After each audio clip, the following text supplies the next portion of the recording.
Hi YouTube, this is Darkon633, and today we're taking a look at another Star Wars review. This time we're going to take a look at the Star Wars 6-inch Black Series Chirrut Imwe, which is actually the first out of the only two new figures in the current wave of the 6-inch Black Series figures.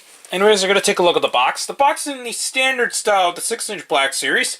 We have a picture of Chirrut Imwe's there, who is Donnie Yen's character in the film. And he is number 36. And the bio is normal on the back. We're now going to take a look at the figure more specifically. The figure is actually really well sculpted. It's got a lot of details going all around the figure. It actually has a few pieces of soft good areas, which includes most of the front part of the cloak. However, the back end is made of a soft, rubbery-like plastic.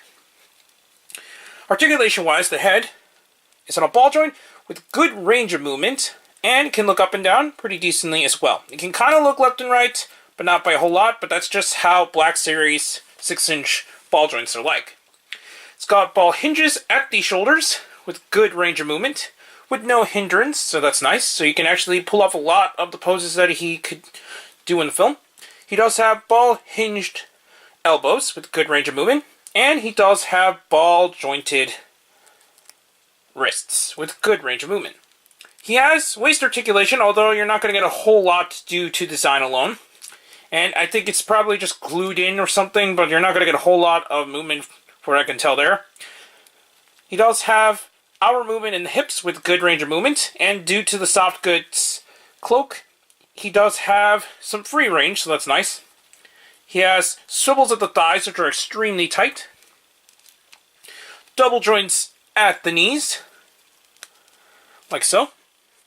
And he does have fully jointed ankles with good range of movement. So overall, it's still a fantastic release by Hasbro in the overall sculpt and design.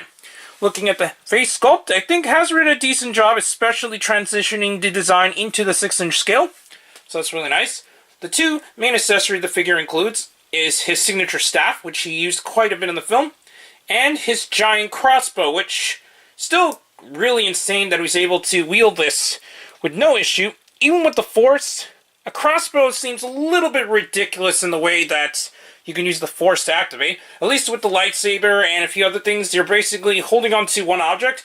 But for this, you do need to have some kind of ability to see where you are shooting. Otherwise, it's kind of ridiculous how it's like. I guess you can kind of use the Force on the blasts themselves, but at the same time, I thought that was a little bit extreme.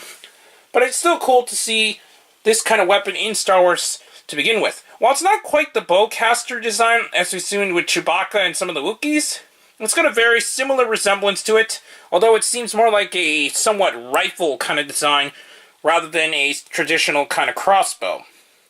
It can spin if you wish, so that's really nice that it is articulated like that. And these pieces are articulated, though they can pop off on the joint there if you are not careful. Unfortunately, there isn't a way to store this anywhere on the figure from what I can tell, but it's still cool that it was included. Since the figure is quite articulated, you can actually pose him with the staff with both hands, which we'll quickly try and do now. So here is Chirrut holding onto the staff.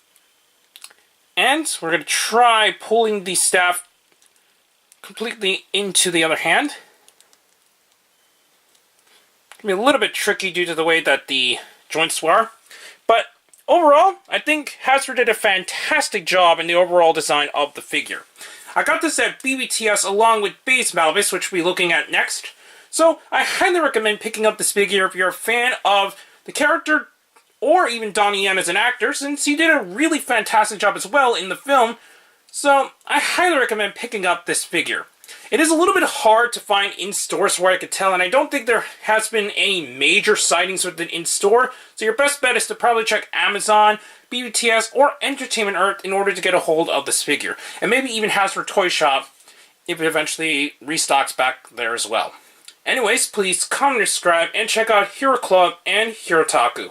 Also check me on Twitter at Darkon633, and don't forget to check down the other channels down below. Please check the little bell at the bottom of the screen in order to see my content go up as soon as possible. And we'll be back with more Star Wars reviews and more, but for now, I'll be seeing you later, YouTube. Bye.